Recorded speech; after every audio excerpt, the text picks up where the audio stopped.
말씀 보도록 하겠습니다. 하나님의 말씀은 고린도전서 1장 30절에서 31절까지 말씀입니다.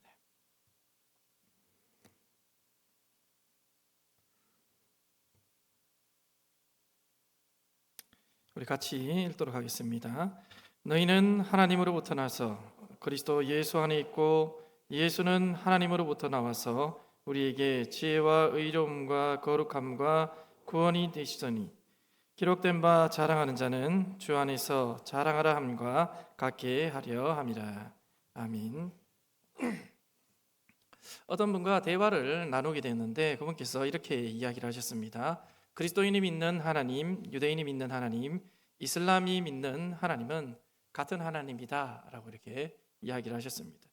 이슬람의 조상은 이스마일이고 유대인의 조상은 이삭이니 두 사람 다 아브라함의 그 자손으로 결국 같은 하나님을 믿는다라는 그런 논리였습니다. 또한 초기 그리스도인들 역시도 유대인들에게서 떨어져 나왔으니 유대인의 하나님이나 그리스도인들이 믿는 하나님은 같은 분이다라고 이렇게 말을 했습니다. 성도님들은 이것을 어떻게 생각하십니까? 같은 것 같기도 하고 다르지 않은가라는 그런 생각을 하시는 분들도 있을 것인데 결론을 말씀드리자면 완전히 다르다는 것입니다.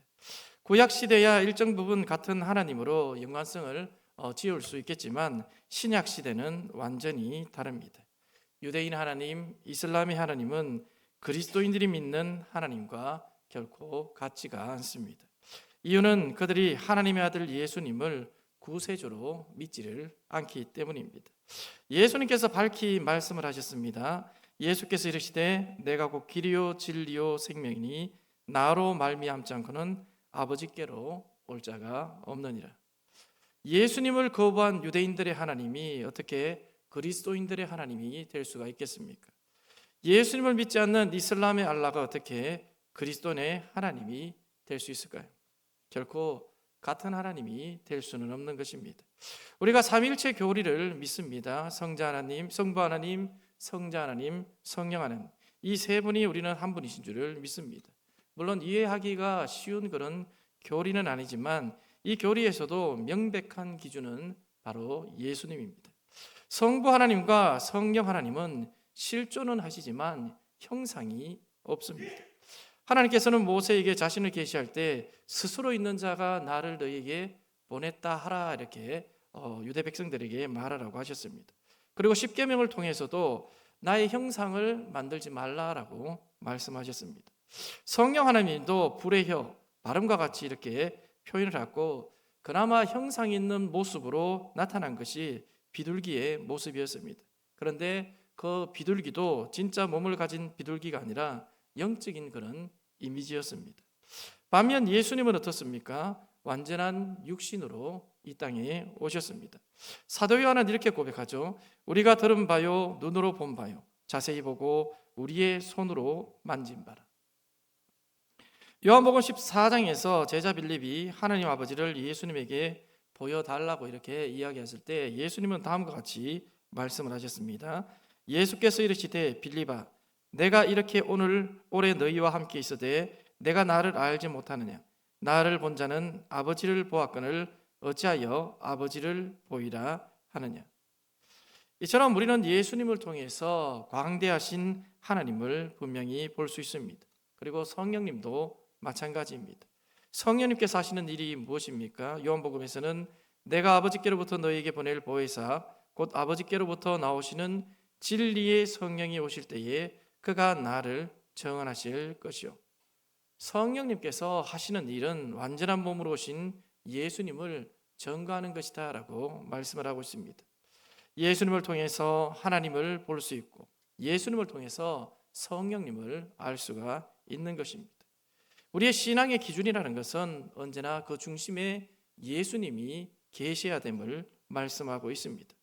몸이라는 형상을 분명히 입고 오신 예수님을 외면하고 하나님을 논하거나 또는 성령님을 논한다면 이것은 신앙의 곁길로 빠질 확률이 굉장히 높습니다. 우리에게 복음을 전해준 바울도 고린도전서에서 다음과 같이 말을 합니다. 내가 너희 중에서 예수 그리스도와 그가 십자가에 못 박히신 것 외에는 아무것도 알지 아니하기로 작정하였습니다. 그리고 그 바울이 오늘 본문 통해서 다음과 같이 말을 하고 있습니다. 하나님께로부터 오신 예수님께서 우리의 지혜와 의로움과 거룩함과 구원함이 되셨다라고 말씀을 하고 있습니다. 바로 먼저 예수님은 우리의 지혜다라고 이렇게 말을 합니다. 자문은 성경에 나오는 대표적인 지혜서입니다. 그런데 지혜는 여기서 인격적으로 이렇게 묘사가 되고 있습니다. 그리고 자문 8장에서는 이 지혜가 천지 창조 때 창조자가 되어서 하나님의 곁에 있었다라고 이렇게 말씀을 하고 있습니다. 그리고 성경은 이 지혜가 바로 예수님이다라고 증거하고 있습니다. 요한복음 1장 1절에는 이렇게 되어 있습니다. 태초에 말씀이 계시니라. 이 말씀이 하나님과 함께 계셨으니 이 말씀은 곧 하나님이시라. 바울은 예수님이 하나님의 지혜다라고 이렇게 말을 합니다. 또한 그는 예수님 안에 모든 것이 있다라고 이렇게 말을 합니다. 골로새서는 기록하기를 그 안에는 지혜와 지식의 모든 보화가 감춰져 있느니라. 실제로 우리 주변에 수많은 신앙의 유업들은 바로 예수님께서 자신 안에 있는 풍성한 그런 지혜와 지식의 보화를 나누어 준 그런 결과입니다. 이러한 지혜가 몇몇 특별해 보이는 사람들의 것이 아니라 예수님을 믿는 모두의 것이다라고 이렇게 말씀을 하고 있습니다. 세상에는 지혜라고 불리는 여러 가지 것들이 있지만 예수님은 참된 지혜가 무엇인지를 우리에게 분명히 깨닫게 합니다. 지혜란 무엇입니까? 고린도전서에서 바울은 이 지혜에 대해서 다음과 같이 말을 합니다. 아무도 자신을 속이지 말라. 너희 중에 누구든지 이 세상에서 지혜 있는 줄로 생각하거든 어리석은 자가 되라. 그리하여야 지혜로운 자가 되리라. 이 세상 지혜는 하나님께 어리석은 것이니 기록된 바 하나님은 지혜 있는 자들로 하여금 자기의 깨에 빠지게 하시는 이라 하였고 또 주께서 지혜 있는 자들의 생각을 헛것으로 아신다라고 이렇게 말씀을 하고 있습니다. 바울은 세상적으로 지혜 있는 그런 사람이었습니다. 그런 무식하거나 어리석은 사람이 아니었습니다. 그렇지만 그가 가진 지혜는 하나님의 지혜이신 그 예수님을 알아보지를 못하였고 그는 오히려 예수님을 핍박하는 그런 사람이었습니다. 그러므로 그의 경험을 통해서 보더라도 세상의 지혜라는 것은 모두가 미련한 것이고 헛것인 것을 볼 수 있습니다. 이것은 오늘날도 마찬가지입니다. 일례로 세계적인 물리학자 스티븐 호킹 박사는 그의 책에 다음과 같이 기록을 하였습니다. 신이 우주를 창조하지 않았다는 주장에 이어 과학이 신이 불필요하게 할 것이다 라고 이렇게 말을 합니다. 또한 천국이나 사후 세계가 있다는 믿음이라는 것은 죽음을 두려워하는 사람들을 위한 동화일 뿐 뇌가 마지막 순간을 깜빡이고 있을 때 그 순간이 지나면 아무것도 없다라고 이렇게 어리석은 말을 했습니다. 스티브 호킹 박사 역시도 세상적으로 볼 때는 지혜 있는 사람입니다. 그렇지만 그가 말하는 지혜라는 것은 참 지혜가 아닌 것입니다. 그러면 성경에서 참 지혜라는 것은 무엇일까요? 참 지혜라는 것은 우리의 스승이며 목자이며 모델이 되시는 예수님의 말씀에 무조건적으로 순종을 하는 것입니다. 그래서 예수님은 마태복음을 통해서 다음과 같이 말씀을 하십니다. 그러므로 누구든지 나의 이 말을 듣고 행하는 자는 그 집을 반석 위에 지은 지혜로운 사람 같으리니 비가 내리고 창수가 나고 바람이 불어 그 집에 부딪히되 무너지지 아니하나니 이는 주추를 반석 위에 놓은 까닭이요 나의 이 말을 듣고 행하지 아니하는 자는 그 집을 모래 위에 지은 어리석은 사람 같으니 비가 내리고 창수가 나고 바람이 불어 그 집에 부딪힘에 무너져 그 무너짐이 심함이라. 예수님의 비유가 보여주듯이 하나님의 지혜이신 예수님의 그 말씀을 잘 듣고 순종하는 것이 바로 지혜인 것입니다. 그래서 말씀으로 행하는 개인이나 국가는 마치 반석으로 세운 집에 서 있는 그런 나라와 가정 같아서 결코 무너지지를 않습니다. 그러나 아무리 지혜 있는 척해도 하나님의 지혜이신 예수님의 그 말씀을 믿지 않고 순복하지 않는다면 모래 위에 세운 집과 같이 결국에는 무너지고 마는 것입니다. 그러므로 우리는 무엇보다도 하나님의 말씀이 진리임을 확실하게 믿고 받아들여야 됩니다. 고린도전서는 이렇게 말합니다. 하나님의 어리석음이 사람보다 지혜롭고 하나님의 약하심이 사람보다 강하니라. 하나님의 미련한 것이 사람보다 지혜 있다라고 말을 합니다. 아무리 솔로몬처럼 엄청난 지혜를 받아도 하나님의 말씀대로 사는 것이 최고의 지혜입니다. 그러니 하물며 솔로몬과 같은 지혜를 받지 못한 우리는 어떻게 해야 되겠습니까? 우리는 자신이 가지고 있는 사사로운 지혜를 버리고 예수님께서 하나님의 말씀에 절대적으로 순종한 것과 같이 주님의 말씀에 절대적으로 우리도 순종을 해야 될 것입니다. 그것이 바로 변함없는 그리스도인들의 지혜라고 할 수가 있습니다. 이 지혜를 굳세게 붙드시는 그런 성도님들 되시기를 바랍니다. 둘째로 예수님은 우리의 의로움이 되신다라고 말을 합니다. 태초에 하나님께서 사람을 창조하시고 에덴 동산 안에 두시면서 오직 선악과만을 사람에게 금하셨습니다. 그러나 사람이 선악과를 먹음으로써 죄를 지었습니다. 선악과를 먹기 전에 그 사람의 모습은 하나님의 영광으로 옷을 입고 있었습니다. 그래서 부끄러움이라는 것을 몰랐습니다. 그 안에는 부패한 그런 정욕들이 하나도 없었습니다. 그러나 죄를 지음으로 인해서 하나님의 영광이 떠나고 사람은 자신이 벗은 것을 알게 되어서 수치를 느끼게 되었습니다.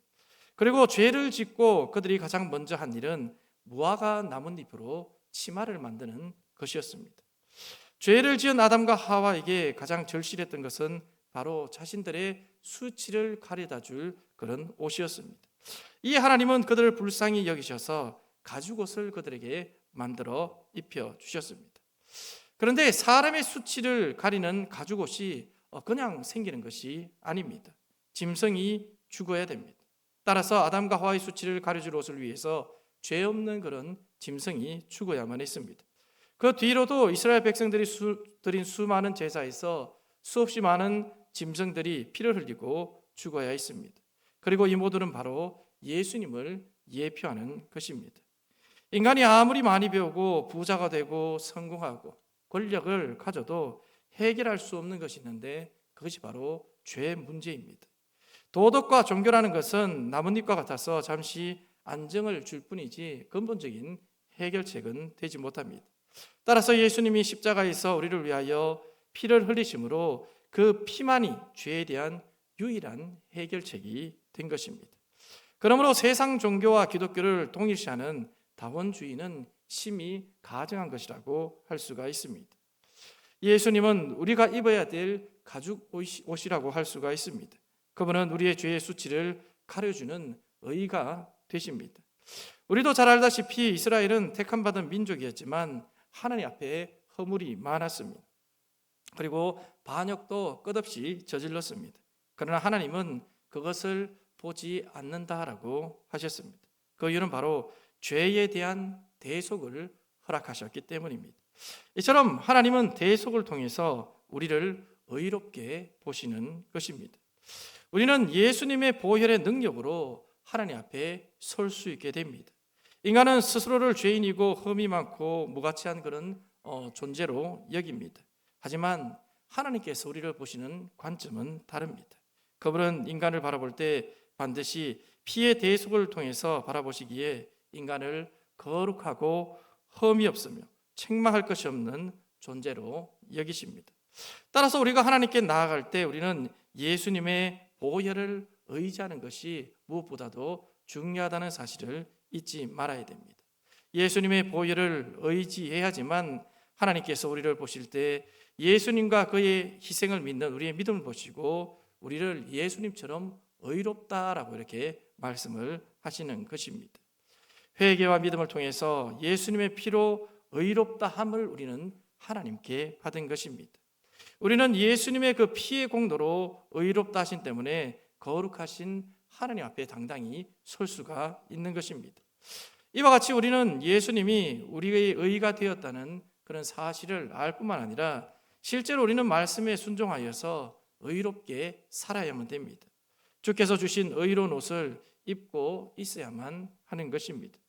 우리는 예수님이 우리의 의가 되신다라는 진리를 꼭 붙들며 살아야 됩니다. 그러나 한편으로 그 의를 통하여서 우리의 삶이 의롭게 변화되는 것을 꿈꾸고 믿어야만 됩니다. 그럴 때 우리는 하나님께 온전히 인정받는 자가 될 수가 있는 것입니다. 예수님께서 주신 의의 옷을 입고 주님 앞에 설 수 있는 그런 성도님들 되시기를 바랍니다.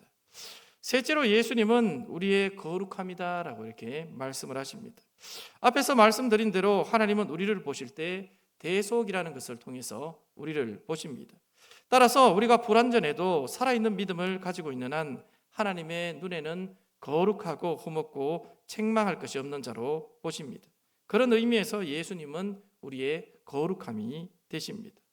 그래서 성경의 모든 신자를 의인일 뿐만 아니라 성도라고 이렇게 부르고 있는 것입니다. 거듭날 때 기초 성화가 동반이 되지만 아직 성화가 되지 않은 자라 할지라도 여전히 그는 의인일 뿐 아니라 성도입니다. 이유는 예수님이 우리의 거룩함이 되시기 때문입니다. 히브리서는 이렇게 말을 합니다. 거룩하게 하시는 이와 거룩하게 함을 입은 자들이 다 한 권원에서 난지라. 그러므로 형제라 부르시기를 부끄러워하지 아니하시고. 또한 거룩하게 하신다라는 의미 안에는 예수님은 불완전한 구주가 아니라 완전한 구주이시기 때문에 그분은 우리의 죄를 사할 뿐만 아니라 죄에서 자유케 하신다는 것입니다. 요한복음에는 이렇게 말을 합니다. 예수께서 대답하시되 진실로 진실로 너희에게 이르노니 죄를 범하는 자마다 죄의 종이라. 종은 영원히 집에 거하지 못하되 아들은 영원히 거하나니 그러므로 아들이 너희를 자유롭게 하면 너희가 참으로 자유로우리라. 우리가 구원받은 이후에라도 여전히 버리지 못하는 죄가 우리의 삶 가운데는 있습니다. 알다시피 우리는 이러한 죄를 회개를 해야 됩니다. 또한 생명을 얻는 회개로 나아가서 이러한 죄와 싸워서 반드시 죄를 끊어내야만 됩니다. 죄와의 인연을 끊어야만 하는 것입니다. 신자는 주님께서 주신 믿음으로 말미암아 죄와 싸워서 승리할 수가 있습니다. 예수를 믿어도 여전히 끊지 못하는 죄가 있습니다. 회개합니다. 노력합니다. 그래도 알다시피 잘 되지 않습니다. 그러나 잘 안 된다고 해서 결코 포기해서는 안 되는 것입니다. 왜냐하면 죄를 끊지 못하는 것은 예수님을 온전히 의지하지를 못하기 때문입니다. 믿음이라는 것은 수동적이기도 하지만 능동적인 것입니다. 성경은 우리가 받은 영생을 선물로 비유하여서 우리가 이것을 수동적으로 받는다라고 이렇게 말씀을 하고 있습니다. 그러나 한편으로 구원에 있어서 이것을 능동적으로 취하라라고 또한 말씀을 하고 있습니다. 따라서 우리는 예수님을 통해서 거룩해지지만 한편으로 예수님을 통하여서 거룩한 삶을 살기 위해서 우리는 적극적으로 믿어야만 하는 것입니다. 오늘날 많은 신자분들이 맛있는 음식을 먹으려고 먼 길도 마다하지 않고 그 맛집을 찾아갑니다. 그런데 이상한 것은 신앙에 있어서 그렇게 노력을 하지 않는 것입니다. 이것이 오늘날 현대 교회에서 성경의 사람처럼 진짜 거룩한 사람을 찾아보기 어려운 이유 중에 하나라고 할 수가 있습니다. 적극적으로 주님께 나아가기 위해서 자신을 복종시키려는 강한 결단과 노력이 없기 때문입니다. 그러므로 우리는 하나님께서 베푸시는 은혜를 사모하여서 거룩하게 살고자 한다면 우리는 결단하고 노력을 해야만 하는 것입니다. 그래서 거룩이라는 경건의 모양만 가질 자가 될 것이 아니라 경건의 능력을 소유할 수 있는 사람이 되어야 됩니다. 또한 우리가 진정으로 거룩해지려면 우리는 반드시 기도하는 사람이 되어야 됩니다. 주님이 가르쳐 주신 대로 깨어 기도하는 자만이 영적으로 깨어 있을 수가 있는 것입니다. 그러므로 우리는 기도를 통해서 우리의 거룩함이 되시는 예수님께 날마다 나아가는 사람이 되어야 됩니다. 이렇게 되어야 우리 이런 삶을 살아야 됨에도 불구하고 아직도 새벽 기도 안 나와도 되고 수요 기도회나 금요 기도회를 안 나와도 된다라고 생각하시는 분들이 많이 있습니다. 그러나 자신을 들여서 예수님의처럼 그리고 그의 제자들처럼 경건의 능력을 가질 수 있는 그런 진짜 거룩한 그런 성도님들 되시기를 바랍니다. 마지막으로 예수님은 우리의 구속함이 된다라고 이렇게 바울은 말을 합니다. 구속함이라는 것은 적당한 값을 지불하고 노예를 자유롭게 해준다는 뜻에서 예수님이 우리를 그의 피로 죄와 사망과 지옥에서 자유케 하신 것을 뜻합니다. 골로새서는 이렇게 말합니다. 그 아들 안에서 우리가 속량 곧 죄사함을 얻었도다. 그런데 예수님은 우리를 죄에서만 자유케 하신 것이 아닙니다. 예수님은 질병에서도 우리를 구속하여 자유케 하셨습니다. 그래 베드로전서는 이렇게 말합니다. 그가 채찍에 맞음으로 너희는 나음을 얻었나니. 즉 예수님은 우리의 건강이 되신다라고 말씀을 하고 있습니다. 또한 예수님은 가난에서도 우리를 구속하여서 자유케 하셨습니다. 고린도후서는 기록하기를 너희를 위하여 가난하게 되심은 그의 가난함으로 말미암아 너희를 부요하게 하려 하심이라. 예수님은 우리의 부요가 되신다라고 말씀을 하고 있습니다. 또한 예수님은 저주에서 우리를 구속하여서 자유케 하셨다 말씀하고 있습니다. 갈라디아서 기록하기를 그리스도께서 우리를 위하여 저주를 받은 바 되사 율법의 저주에서 우리를 속량하셨으니 이런 그리스도 예수 안에서 아브라함의 복이 이방인에게 미치게 하고 예수님은 우리의 축복이 되셨다라고 말씀을 하고 있습니다. 예수님은 인류가 범죄함으로 잃어버린 권세를 우리에게 다시금 돌려주신 것입니다. 아담과 하와는 본래 하나님께서 주신 그런 권세를 가지고 있었습니다. 그런데 죄를 범함으로써 그것을 마귀에게 빼앗겼고 마귀는 이 세상의 임금이 되었습니다. 그런데 예수님께서 십자가를 지심으로 그것을 다시금 되찾아 오신 것입니다. 따라서 우리는 그 권세를 믿음으로 사용을 해야만 하는 것입니다. 그럴 때 예수님께서 구속하여 회복하신 모든 것을 우리는 실제적인 그 삶에서 누릴 수가 있는 것입니다. 우리가 뒤로 물러가지 않고 믿음으로 살 때 예수님께서 구속하신 죄 사함뿐만 아니라 건강이나 부요, 축복, 권세가 우리의 것이 된다는 것을 잊지 말아야 됩니다. 그러므로 우리는 절대로 뒤로 물러서지 말고 끝까지 바른 믿음으로 살아서 주님이 주신 복을 누리는 자가 되어야 될 것입니다. 오늘 본문에서 우리가 기록된 이 지혜, 의로움, 거룩, 구속 이 네 가지는 인간에 필요한 것들을 순서대로 기록을 한 것입니다. 제일 먼저가 지혜입니다. 이유는 타락한 인간의 총명을 어둡게 하여서 생명에서 떠나게 하였기 때문입니다. 그리고 다음은 의로움입니다. 인간은 모두 죄인이기 때문에 그대로 두면 모두가 지옥을 가게 됩니다. 따라서 죄인들에게는 의롭다함이 필요한 것입니다. 그리고 다음으로 거룩입니다. 사람은 죄책이 있을 뿐만 아니라 내적으로 부패를 했습니다. 따라서 모든 신자는 마땅히 거룩을 추구해야 됩니다. 그리고 마지막으로 구속입니다. 구속은 죄 사함뿐만 아니라 질병과 가난과 저주에 대한 그런 구속이 있는 것입니다. 하나님을 사랑하는 것과 인간을 사랑하는 것에도 우선순위가 있고 바뀌면 안 되듯이 주님을 아는 것에도 순서가 있는 것입니다. 그러므로 우리는 이 순서를 비중에 두고 예수님을 사모하고 추구를 해야 합니다. 그럴 때 우리의 신앙이라는 것은 하나님 앞에 건강해지고 강건해질 수가 있는 것입니다. 세상 사람들은 세상의 보배를 얻기 위해서 모든 것을 쏟아부으면서 살아갑니다. 또한 자신이 가진 보배를 자랑하면서 삽니다. 그러면 그리스도인들이 추구하면서 자랑해야 될 보배는 과연 무엇일까요? 그럼 바로 예수님이다라고 바울은 말을 하고 있습니다. 본절 31절에서 자랑하는 자는 주 안에서 자랑하라라고 이렇게 말씀을 하고 있습니다. 따라서 우리는 지혜가 되시고 의가 되시고 거룩함이 되시고 구속함이 되시는 예수님을 자랑할 수 있는 자가 되어야 됩니다. 왜냐하면 예수님께서 우리의 전부가 되시고 우리의 보배이시기 때문입니다. 보배가 되시는 예수님을 세상 속에서 자랑할 수 있는 그런 참된 그리스도인들 되시기를 예수님의 이름으로 축복합니다. 기도드리겠습니다. 하나님의 뜻을 따라 이 땅에 오셔서 우리의 전부가 되신 주님께 감사드립니다.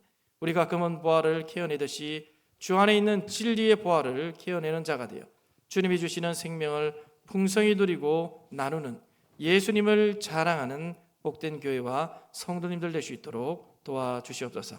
우리 주 예수 그리스도 이름으로 기도드립니다. 아멘.